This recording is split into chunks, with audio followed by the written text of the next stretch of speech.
اللہ کے راستے پر چلتے ہیں تو امتحان ضرور ہوتا ہے۔ امتحان کس لیے ہوتا ہے؟ مشکل کیوں آتی ہے؟ کیا انسان کو پریشان کرنے کے لیے، ستانے کے لیے، کیا جاننے کے لیے؟ اچھے اور برے کی پہچان کے لیے۔ دنیا کا کوئی بھی ٹیسٹ، کوئی بھی امتحان اسی مقصد کے لیے ہوتا ہے کہ لوگوں کو جانچا جا سکے کہ ان کا معیار کیا ہے، ان کے اندر کتنی سچائی ہے۔ اور کفار جو ہے اس کا معنی بدل جائے گا، یعنی بعض لوگوں کو حق قبول کرنا اس لیے مشکل لگتا ہے کہ دنیا کی محبت ان کے دلوں میں ہوتی، تو وہ بھی پھر کھل کے سامنے آ جاتی ہے۔ دین سے محبت کے سارے دعوے پتہ چل جاتے ہیں کہ کتنے سچے ہیں، اور کیونکہ اللہ تو جانتا ہی ہے لیکن لوگوں کو بھی پتہ چل جائے، دوسرے لوگ بھی گواہ بن جائے کہ کون کیا کرتا ہے۔ تو لوگوں کی گواہی امپورٹنٹ ہے۔ لوگوں کی گواہی کیا اہم چیز ہے؟ کوئی معنی رکھتی ہے کسی کے بارے میں؟ یس، ہم جو کچھ کرتے ہیں اس کے کچھ آثار مرتب ہوتے ہیں دوسروں پر، اس سے آپ کا ایک امپریشن بنتا ہے، آپ اس کی روشنی میں پہچانے جاتے ہیں۔ مثلاً آپ بیٹھے ہوئے ہیں، کوئی آپ کو بتاتا ہے کہ فلاں آیا ہے، آپ کہتے ہیں الحمدللہ فلاں آیا ہے، دیکھ کر آپ خوش ہو جاتے ہیں۔ اچھا، اسی مجلس میں بیٹھے ہوئے ہیں، کوئی آ کے آپ کو کہتا ہے فلاں آیا ہے، کوئی اور آیا، کہتے یا اللہ وہ پھر آ گیا۔ فرق کس چیز کا ہے؟ ایک کے آنے پہ آپ خوش ہو رہے ہیں، دوسرے کے آنے پر آپ پریشان ہو رہے ہیں، کس چیز کا فرق ہے؟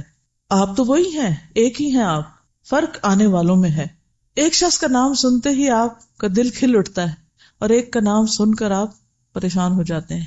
جب دوسروں کے بارے میں آپ یہ سوچ رکھتے ہیں تو اسی طرح آپ کے بارے میں بھی دوسرے کچھ نہ کچھ سوچ اور احساس رکھتے ہیں۔ اس کو جانیے وہ کیا ہے، آپ کس نام سے مشہور ہیں، آپ کی پہچان کیا ہے، آپ کے آثار کیا ہیں۔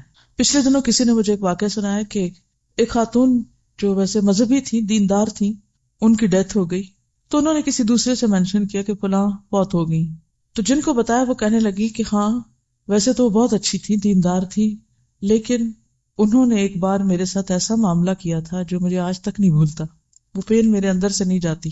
تو بتانے والی یہ کہتی ہیں کہ مجھے اس بات سے اتنا ڈر لگا کہ جب ہم کسی کو ہرٹ کر رہے ہوتے ہیں، کسی کو پریشان کر رہے ہوتے ہیں، تو اس وقت یہ بھول جاتے، اس وقت ہمیں اپنی فکر ہوتی ہے کہ ہمارا غصہ نکل جائے کسی طرح، دوسرے پہ کچھ بھی پڑتا ہے ہم اس کو بھول جاتے ہیں، لیکن دوسرا تو نہیں بھولتا نا۔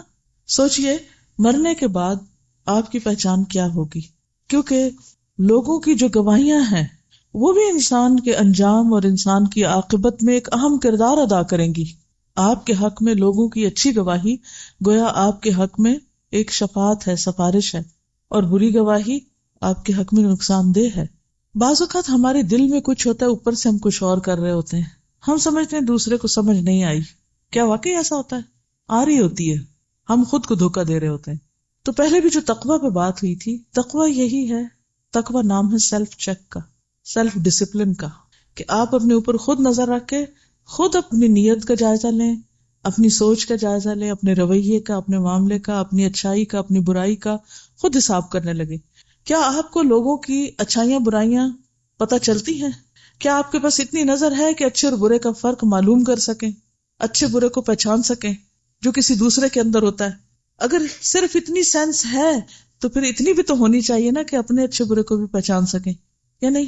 جو باتیں کسی کی ہمیں اچھی نہیں لگتی، تو اگر وہی کام ہم کریں گے تو کیا وہ دوسروں کو اچھا لگے گا؟ وہ بھی اچھا نہیں لگے گا۔ تو یہ تو ایک عام سا معیار ہے کہ جو چیز آپ کو پسند نہیں، آپ دوسروں کو اس سے محفوظ رکھیں۔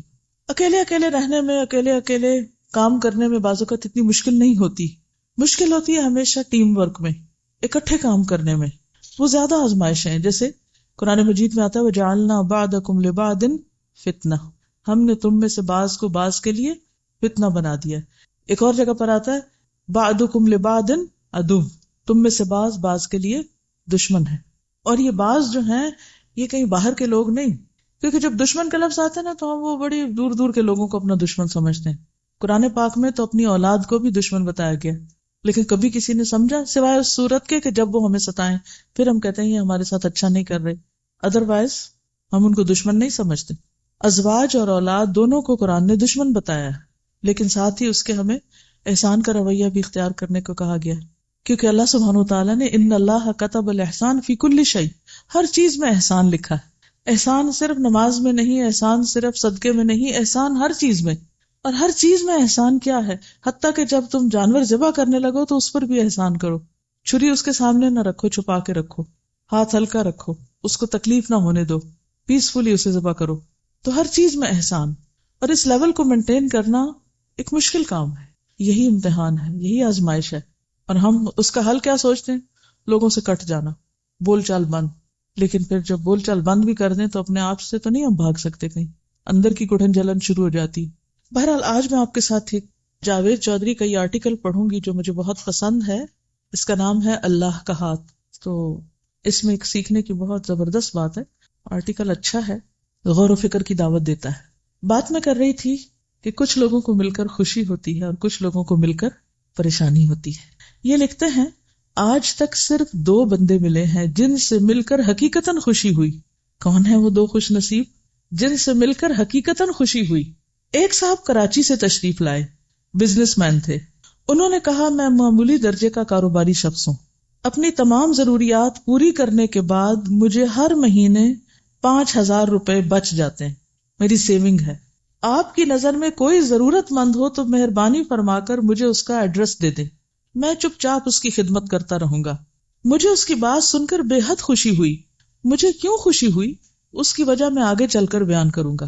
دوسرے صاحب لاہور کے ایک کلرک تھے. کسی نے ان کے بارے میں بتایا وہ دفتر سے واپسی کے بعد کاغذ چننے والے بچوں کو جمع کرتے ہیں، انہیں الف بے تے اور 1 2 3 سکھاتے ہیں، بیسکس. میں ان کی تلاش میں نکل کھڑا ہوا. کون ہے وہ دھرم پورہ میں ریلوے لائن کے ساتھ رہتے تھے. میں ان کے گھر میں پہنچا تو ان کے دروازے پر کاغذ جمع کرنے والے بچوں کے تھیلے اور گٹھڑیاں پڑی تھیں. میں ان گٹھڑیوں اور تھیلوں میں راستہ بناتا ہوا ان کی بیٹھک میں داخل ہو گیا. بیٹھک میں دری بچھی تھی. دری پر 25-30 بچے بیٹھ کر الف انار اور بے بکری پڑھ رہے تھے. وہ ایک کونے میں بیٹھ کر سماعت اور گویائی سے محروم، یعنی ڈیف اینڈ میوٹ. ڈم نہیں کہتے، اب میوٹ کہتے ہیں کیونکہ مانا تھوڑا سا فرق ہے. anyway. تو وہ ایک بہری گنگی بچی کو اشاروں سے پڑھا رہے تھے، یعنی خود. میں ان کے قریب بیٹھ گیا. ان کے چہرے پر ایک عجیب طرح کا نور اور ذات میں ایک انوکھا اطمینان تھا. مجھے پتا چلا روز 3 بجے تک ان کی بیٹھک کھل جاتی، بچے آنا شروع ہو جاتے. بچے سب سے پہلے غسل خانے میں جاتے ہیں، وضو کرتے ہیں، ظہر کی نماز پڑھتے ہیں، گھر میں جو کچھ پکا ہوتا ہے وہ کھاتے ہیں، 1 گھنٹہ پڑھتے ہیں اور پھر اپنے اپنے تھیلے اٹھا کر چلے جاتے ہیں. یہ دنیا کا واحد اسکول تھا جس میں حاضری کا کوئی رجسٹر نہیں تھا. لیکن اس کے باوجود جس بچے نے ایک بار اس دہلیز پر قدم رکھ دیا وہ پھر اس پیر خانے کا ہو کر رہ گیا، یعنی اس جگہ کے ساتھ ہوک ہو گیا. میں 1 گھنٹہ وہاں بیٹھا رہا. معلوم ہوا اب تک اسکول کی سینکڑوں برانچیں کھل چکی ہیں. حضرت صاحب ہر کلاس میں سے 2-3 بچوں کو سلیکٹ کرتے ہیں، انہیں 2-2 3-3 گھنٹے پڑھاتے ہیں، یعنی باقی تو گھنٹہ پڑھ کے چلے جاتے ہیں، کچھ بچوں کو 2-2 گھنٹے بھی پڑھاتے ہیں. جب وہ ان کے معیار کے مطابق عالم ہو جاتے ہیں تو وہ انہیں اپنے پاس بٹھاتے ہیں، ان کے سر پر ہاتھ پھیرتے ہیں اور میٹھی آواز میں کہتے ہیں بیٹا جاؤ اپنے جیسے دوسرے بچوں کو یہ سب کچھ سکھا دو. وہ بچے اٹھتے ہیں اور کسی گندے نالے، کسی جوہڑ کے کنارے، پرانے کاغذوں کے کسی گودام کے باہر یا کسی بدبودار آبادی کے کسی ٹنڈ منڈ درخت کے نیچے اس اسکول کی برانچ کھول لیتے ہیں. یہ دنیا کا واحد ادارہ ہے جس میں پورے اسکول کے لیے 1 کتاب کافی سمجھی جاتی ہے. یہ بچے کانے چھڑی کے کسی ٹکڑے یا درخت کی شاخ کو قلم بناتے ہیں، زمین کو سلیٹ بناتے، پھر یہی سلیٹ اور قلم انہیں روشنی کی نہ ختم ہونے والی وادی میں لے جاتی. مجھے معلوم ہوا وہ کسی سے پیسہ قبول نہیں کرتے، اپنی معمولی آمدنی سے بچوں کو کھانا کھلاتے ہیں، یعنی جو گھر میں پکتا وہی کھلا دیتے ہیں، انہیں چائے بھی پلاتے ہیں. میں نے ان کا ہاتھ چوما اور باہر آ گیا. مجھے ان سے مل کر بے انتہا خوشی ہوئی. مجھے کیوں خوشی ہوئی میں اس کی وجہ آپ کو بتاتا ہوں. میرے گھر میں جب بھی ٹیلی فون کی گھنٹی بجتی ہے، میں جو بھی خط کھولتا ہوں، جو بھی ای میل پڑھتا ہوں، اس میں یا تو امداد کی درخواست ہوتی ہے، یا کسی NGO کا تعارف ہوتا ہے، یا پھر کالم لکھنے والے کا ملفوف مطالبہ.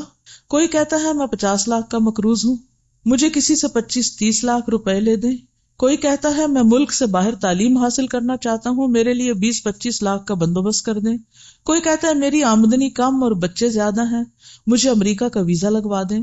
کوئی کہتا ہے فلاں بڑا شخص آپ کا واقف ہے، یا آپ نے بیرون ملک آباد فلاں شخص کے بارے میں کالم لکھا تھا، آپ اس سے کہہ کر مجھے قرض حسنہ لے دیں یا پھر باہر سیٹ کرا دیں.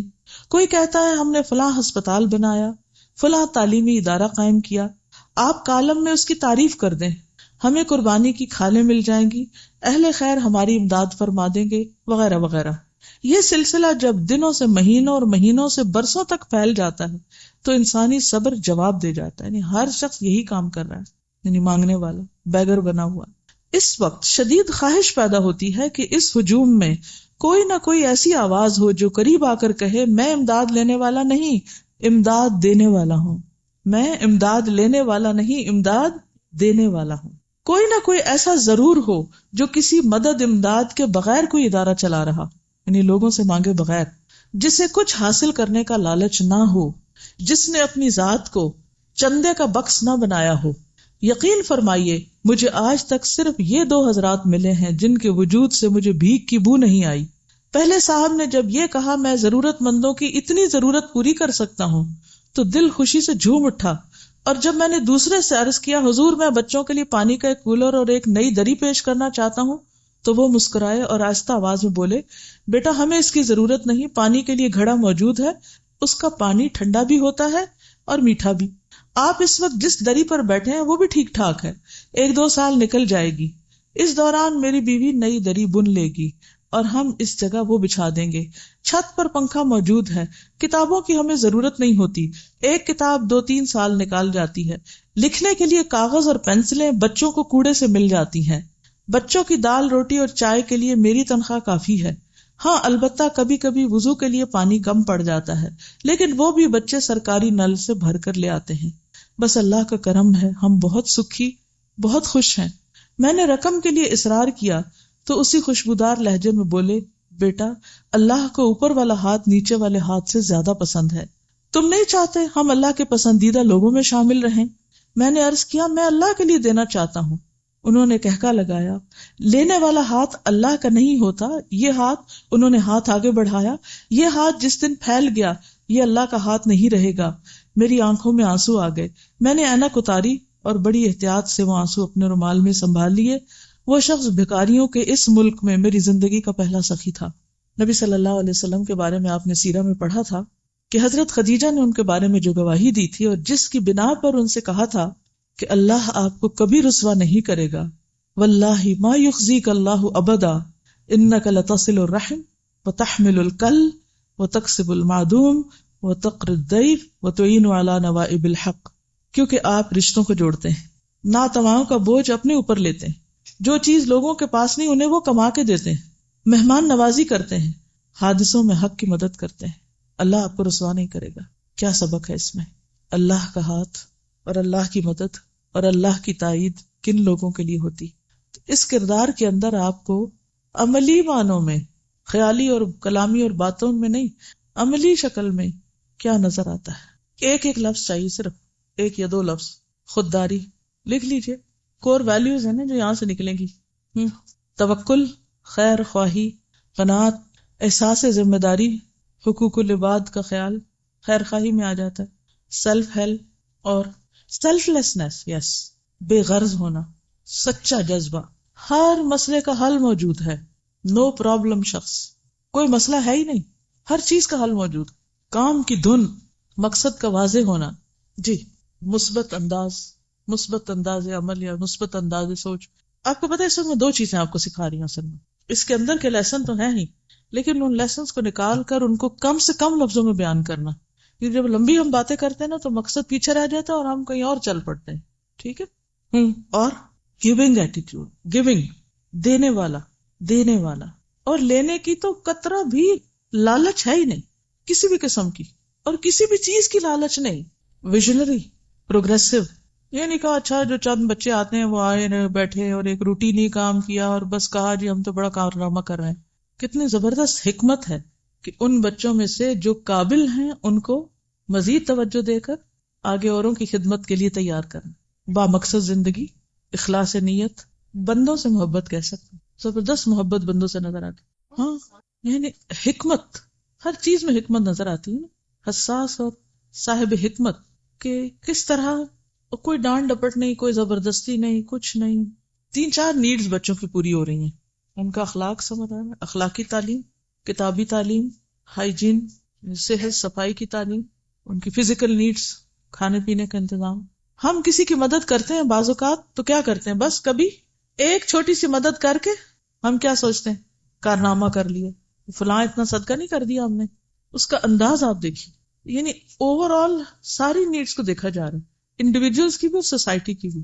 اور پھر اپنی حیثیت، کہتے ہیں جتنی چادر دیکھو اتنے پاؤں پھیلا، اپنی حیثیت کے مطابق کام ہو رہا ہے، اور تھوڑا کام مگر مستقل، استقامت کے ساتھ. استقامت بھی لکھ لیجیے، مستقل مزاجی.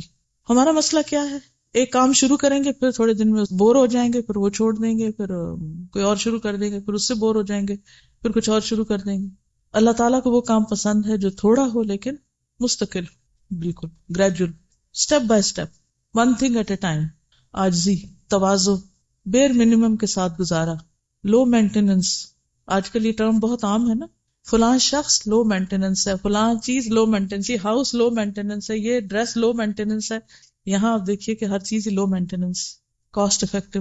بالکل، یعنی بیوی کو بھی ساتھ لے کے چل رہا ہے، اپنی دفتر کی ذمہ داری بھی پوری کر رہا ہے، نماز روزے کا بھی اہتمام ہے، اور کوئی ٹینشن نہیں. وہ کہاں سے پتہ چل رہی ہے؟ یہ خودداری ہے، یہ شکر گزاری نہیں، یہ خودداری. جینٹلنس، ہر چیز میں جینٹلنس ہے، یعنی اس کام کو اپنے سر پہ سوار نہیں کیا ہوا. بعض اوقات ہم اتنا شور مچاتے ہیں وہ کام بیچ میں کچھ بھی نہیں ہوتا، کام کام کام، یہ نہیں ہوا، وہ نہیں ہوا، ایسے نہیں ہوا، ویسے نہیں ہوا، یہ نہیں کر رہا، وہ نہیں کر رہا. قرآن پاک کی وہ ایک مثال ہے کہ لا تکونوا کاللتی نقضت غزلها من بعد قوة انکاثا. پڑھ چکے ہیں آپ؟ کیا معنی ہے اس کا؟ میں کہتی ہوں عورت ہی کی مثال کیوں دی گئی؟ اس عورت کی طرح نہ ہو جانا جو اپنا سوت کاٹنے کے بعد خود اپنے ہاتھوں سے توڑ دیتی، ٹکڑے ٹکڑے کر دیتی. ہمیں سے بہت سے لوگ اسی طرح کے عمل کرتے ہیں، اتنی محنت کرتے ہیں، تھکتے ہیں، کام کر کے اینڈ آف دا ڈے اتنی کمپلینٹس کرتے ہیں، سب کچھ برباد کر کے، صاف کر کے، پلو جھاڑ کے اٹھتے ہیں. اگر ہم تھوڑے کام ڈاؤن ہو جائیں نا، اللہ پہ بھروسہ کریں. اس دن جو میں نے بات کی تھی نا کہ اللہ سے مناجات کریں، جہاں رکاوٹ آئے، جہاں مشکل آئے، جہاں سمجھ نہ آئے، جہاں کوئی چیز ہوتی نظر نہ آئے، تو سب سے پہلے اپنے گناہوں کی معافی مانگے. یا اللہ، کوئی میری غلطی ہے جو رکاوٹ بنی ہوئی ہے یہاں پر، میں قصوروار ہوں، لا الہ الا انت سبحانک انی کنت من الظالمین. اور پھر اس کے بعد اللہ سے دعائیں کریں کہ اللہ تیری رحمت سے ہی پار ہو سکتے، تیری دی ہوئی توفیق سے ہی آگے بڑھ سکتے ہیں. تو اس سے کیا ہوگا، سارا غرور تکبر نکل جائے گا جو کسی نہ کسی طرح شیطان ہمارے اندر ڈال دیتا ہے نا. اتنا کر لیا تم نے، ماشاء اللہ، تمہارے آنے سے تو پتہ نہیں اس کام کو 4 چاند لگ گئے، اور اتنی ترقی ہو گئی، اور اتنا کچھ کما لیا. ہم خود کو کریڈٹ دینے کے شوقین ہوتے ہیں نا، خود کو کریڈٹ دینے لگتے ہیں کہیں بھی جب ہمیں کوئی اچیومنٹ ہوتی، اور اللہ کا فضل بھول جاتے ہیں کہ اس نے چنا ہمیں اس کام کے لیے، اس نے ہمیں سمجھ دی، اس نے راستہ دکھایا، اس نے ہم سے کروایا. اسی لیے اکثر ایسے ہوتا ہے کہ جب ہم کسی چیز کو مینشن کرنے لگتے ہیں نا، وہیں رکاوٹ آ جاتی ہے، ادھر ہی رک جاتا ہے کام.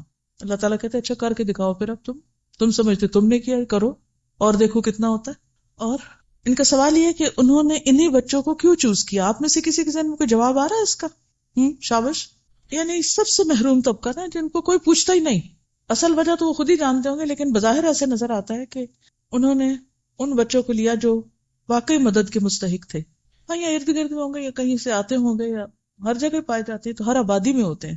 نہ ان کی ایکسپیکٹیشن، نہ ان کی ایکسپیکٹیشن، نہ ان کی ان سے کوئی، اور نہ ان کی ان سے. ہم کسی کے اوپر کوئی تھوڑا سا بھی احسان کر لیتے ہیں تو پھر اس سے توقعات رکھ بیٹھتے ہیں. بالکل وقت وہ چوز کیا، یعنی اپنا ٹائم وہ چوز کیا کہ جس میں اپنی دوسری ذمہ داریوں پر کوئی اثر نہیں پڑ رہا تھا. بچے بھی سارا دن اپنے کاغذ چنا کے آگے، وہ بھی کام کر کے آگے، یہ بھی کام کر کے آگے، اور اب بیٹھ کے مل کے پڑھ رہے ہیں. زبردست ٹائم مینجمنٹ. بالکل ہر چیز کا سولوشن موجود. اب اس کی روشنی میں سوچئے آپ کیا کر سکتے ہیں. بہت سی بچیاں شادی ہو جاتی ہے، گھروں میں جاتی ہیں، ظاہر ہے کہ ایک نیا خاندان ہوتا ہے، اس کی اپنی ایکسپیکٹیشنز ہوتی ہیں، وہ چاہتے ہیں کہ بچی ہمارے میں ایڈجسٹ ہو، ماحول کو سمجھے، خاندان کو سمجھے، رشتہ داروں کو سمجھے، اور اس کے ذہن پہ ایک ہی دھن سوار ہوتی ہے کہ جس ایک فارمل ماحول سے وہ تعلیم حاصل کر کے آئی ہے، اس طرح کا کوئی فارمل ماحول فوراً بنا لے اپنے گھر میں، یا کہیں آس پاس کوئی جاب کر لے، کچھ کر لے. پیشنیٹ ہوتی ہیں بچیاں، اور بعض اوقات خاندان، شوہر، بچے، زندگی، ہر چیز کو سیکریفائس کرنے لگتی ہیں. کس پر سیکریفائس کرنے لگتی؟ اپنی جاب پر، کیریئر پر، اور بھول جاتی ہیں کہ اس وقت یہ ریکوائرمنٹ کیا ہے. پھر شکایت کیا کرتی ہیں کہ ہمارے سسرال والے ہمیں کچھ کرنے نہیں دیتے. حالانکہ بات یہ نہیں ہوتی، صرف پرائرٹائز کرنے کی بات ہوتی. ایک وقت وہ ہوتا ہے کہ جب آپ شادی سے پہلے بالکل آزاد ہوتے ہیں، آپ جو جی چاہے کریں، اور ماں باپ تو بےچارے ہر چیز میں بچوں کو سپورٹ کرتے ہیں، سیدھی ہو، الٹی ہو، صحیح ہو، غلط ہو، وہ کہتے ہیں بس بچوں کی خواہشات ہم پوری کر دیں، جو وہ مانگتے ہیں چاہتے ہیں۔ اکثریت 99% والدین کی ایسی ہوتی ہے کہ وہ خود بچوں کو چھری چاقو خرید دیتے ہیں جس سے وہ اپنے آپ کو مار ڈالیں۔ یعنی میرا مطلب یہ ہے کہ ایسے ایسے کھلونے، ایسی ایسی چیزیں ان کی خواہش پوری کرتے ہوئے جو انہی کے لیے نقصان دہ ہو جاتے ہیں، انہی کا فیوچر برباد کر دیتے ہیں، لیکن محبت میں ہر چیز دے دیتے ہیں، بس بچہ مانگے تو صحیح، ٹائم نہیں دیں گے، توجہ نہیں دیں گے، ایڈوائس نہیں دیں گے، تربیت نہیں کریں گے، کیونکہ خود بھی مال کا شوق ہے نا، تو وہ سمجھتے ہیں کہ بچوں کو بھی مال دے کے وہ بس خوش کر دیں گے۔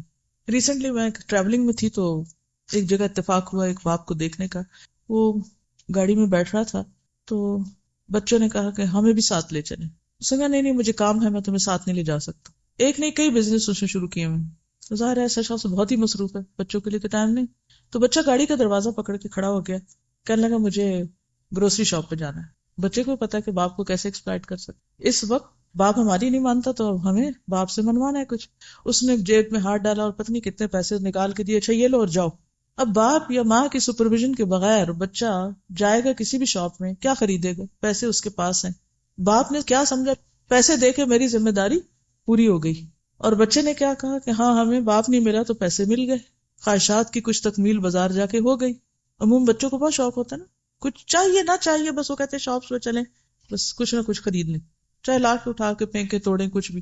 تو میں دیکھ کے مجھے یسین پریشانی ہوئی تھوڑی، اور بچوں پہ بھی رحم آیا، اور کہ کس طرح رہنمائی کی جائے لوگوں کی کہ ان بچوں کو صرف پیسے نہیں چاہیے، ان بچوں کو کچھ اور بھی چاہیے، باپ کا وقت چاہیے، باپ کی تربیت چاہیے، اس کی ایک باروب شخصیت چاہیے کہ جو ان کو سیدھا کرے۔ لیکن ہماری محبت چونکہ اپنی محبت مال سے زیادہ ہے، اس کے ساتھ اولاد سے بھی ہوتی ہے، تو وہ اسی کے اندر ہی ہم وہ اپنی ذمہ داری پوری کر دیتے ہیں۔ تو بات یہ ہے کہ ہمیں بعض اوقات گھر والے یہ منع نہیں کرتے کہ آپ دین کا کام نہ کریں، بس وہ یہ کہتے ہیں کہ اس طریقے پہ نہ کریں۔ تو جب بھی کوئی جیسے مختلف جگہوں پہ میں ٹریول کرتی ہوں الحمدللہ، تو جو میرا سنتے ہیں تو پرانے اسٹوڈنٹس سالوں پرانے آ جاتے ہیں ملنے کے لیے، تو میں جب پوچھتی ہوں اچھا آپ کیا کر رہے ہیں، آپ کیا کر رہے ہیں، بعض لوگ تو ماشاءاللہ کچھ نہ کچھ کر رہے ہوتے ہیں، بعض اوقات اپنے بچے پال رہے ہیں، ان کی اچھی تربیت کر رہے ہیں، ان کے ساتھ اوروں کی بھی کر رہے ہیں، مختلف لوگ مختلف طرح کر رہے ہوتے ہیں، لیکن کچھ لوگ صرف کمپلینٹس کرتے ہیں، کوئی شوہر کی کر رہا ہے، کوئی ساس کی کر رہا ہے، کوئی ماحول کی کر رہا ہے، کوئی اس کی کوئی اس کی۔ تو میں ہمیشہ سوچتی ہوں کہ اگر ان کمپلینٹس کی بجائے ہم اسی اپنی محدود سی دنیا میں اپنی آزادی کو استعمال کر لیں، تو میں ہمیشہ 2-3 چیزیں سجیسٹ کرتی ہوں۔ ایک یہ کرتی ہوں کہ دیکھیں آپ جس گھر میں رہ رہی ہیں نا، وہاں بھی تو کوئی بچے ہوں گے، اس گلی محلے میں کوئی بچے ہوں گے، ان کو اکٹھا کر لیں، ان کو کچھ سکھا دیں۔ آپ کے گھر میں ٹیلی فون ہوگا، آپ کے پاس انٹرنیٹ ہوگا، اس کے ذریعے کسی کو کچھ سنا دیں۔ آپ کوئی نہ کوئی دعوت، شادی، پارٹی پہ جاتی ہوں گی، کوئی آپ کے گھر آتا ہوگا، ان کے ساتھ آپ بات چیت کر لیں، کیونکہ اگر جذبہ سچا ہو تو رستے بے شمار ہیں نیکی پھیلانے کے، بے شمار، اور ہر بندے کے اندر اتنی خیر ہوتی ہے کہ وہ نیکی میں کہیں نہ کہیں تعاون کرنا چاہتا ہے، بشرطے کہ اس کو پہلے ہمارا تعاون مل جائے، ٹھیک ہے نا، اس کو ہمارا تعاون مل جائے، ہم سے وہ محفوظ ہو جائے، پرامن ہو جائے، کیونکہ ہم لوگوں کو اپنے سے انسیکیور کر دیتے ہیں، پھر وہ ہمیں دوسری طرح سے روکنے کی کوشش کرتے ہیں۔ جب ان کا پیٹ بھر جائے گا نا تو پھر آپ باقی جس کو مرضی کھلائیں، کچھ نہیں ہوتا، پھر نہیں وہ منع کریں گے، کیونکہ اب انہیں نہیں کھانا، اور ہر بندے کی ایک ہرس کی لمٹ ہے نا، تو محسوس کریں کہ دوسرے کیا چاہتے ہیں آپ سے، وہ دے کر باقی پھر اللہ کے راستے میں دیں، چاہے ٹائم ہو، چاہے کھانا ہو، چاہے علم ہو، کوئی بھی چیز ہو، گھر سے شروع کریں، قریب والوں سے شروع کریں۔ نبی صلی اللہ علیہ وسلم نے اسی طرح شروع کیا تھا، اور ہاں اگر اللہ موقع دے اس سے آگے جانے کا تو ضرور جہاں تک جا سکتے ہیں۔ ابھی میں جب گئی ہوئی تھی نا مکہ مدینہ، تو مدینہ میں ایک گروپ الحمدللہ بہت اچھی خواتین کا مجھ سے ملنے کے لیے آیا، کچھ ان میں سے الہدا سے پڑھی تھیں، کچھ پڑھ رہی ہیں، کچھ کسی نہ کسی طرح، بہرحال، اور ماشاءاللہ مختلف طریقوں سے بہت کچھ کر بھی رہی ہیں۔ تو انہوں نے مجھ سے کہا کہ آپ نے اتنا بڑا کام کیسے کیا؟ میں نے کہا میں نے تو کچھ نہیں کیا، آپ اس کو بڑا کہتے ہیں، میرے نزدیک تو یہ بڑا نہیں ہے، لیکن کہنے لگی کہ اچھا ہمیں آپ کو طریقہ بتائیں کہ ہم کیا کیا کریں، کیا کریں، لوگوں کو بلائیں کیسے، لوگ آتے نہیں۔ میں نے کہا مثلاً آپ مسجد میں آتی ہیں روز، یا آ سکتی ہیں مسجد نبوی میں، یا کہیں بھی جہاں بھی کہیں آپ جاتے ہیں، کسی گیدرنگ، کسی پارٹی میں آپ لوگوں کے پاس بیٹھتے ہیں، تو آپ ان سے پوچھا کریں کہ آپ نے قرآن پاک پڑھا ہوا ہے، آپ کی تجوید کیسی ہے، میں آپ کی ہیلپ کروں، میں تیار ہوں آپ کو سکھانے کے لیے۔ کون ہوگا جو کہے گا کہ نہیں مجھے تو نہیں سیکھنا، نہ آپ میری ہیلپ کریں۔ ہر بندے کو اپنی سروسز آفر کریں، آگے بڑھیں کہ میں آپ کے کس کام آ سکتا ہوں۔ اچھا، اس کے برعکس ہمارا ایٹیٹیوڈ کیا ہے؟ کام آنے کی بات جہاں تک ہے، اگر مثال کے طور پر